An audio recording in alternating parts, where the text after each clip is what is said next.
Berjumpa kembali dengan channel Tukang Kayu Official, bosku. Bagaimana kabarnya? Semoga bosku semuanya kabarnya baik-baik saja. Di video kali ini saya akan berbagi tutorial cara membuat motif list di bagian tengah papan menggunakan mesin trimmer dan tambahannya yaitu penahan samping bawaan dari pabrik. Untuk mata profilnya seperti ini, bosku. Di bagian bawahnya ini dipangkas diratakan.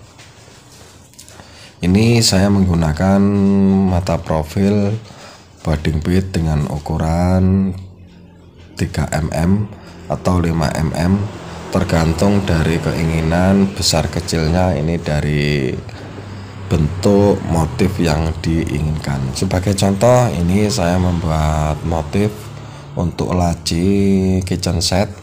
Jadi untuk yang pertama ini saya buat malnya dulu menggunakan closed. Ini kira-kira berapa untuk keluarnya ini dari tepian. Untuk kedalaman ini bisa disesuaikan di bagian samping atau pengukur dari mesin trimmernya. Untuk keistimewaan dari bonding bit yang sudah dimodifikasi ini, di bagian kanan kirinya ini sudah ada motifnya. Kalau menggunakan mata profil yang bit ini cuma tegak lurus, jadi tidak ada motif di bagian kanan dan kirinya.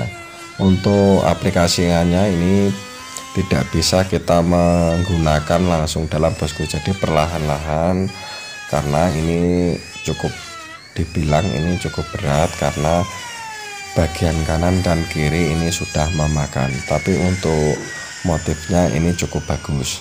Oke, bosku, semoga video sederhana ini bisa bermanfaat dan berguna. Semoga bisa menginspirasi buat bosku yang belum tahu untuk modifikasi dari bonding bit.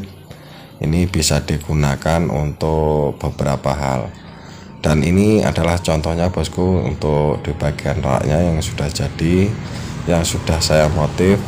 Ini bisa bosku lihat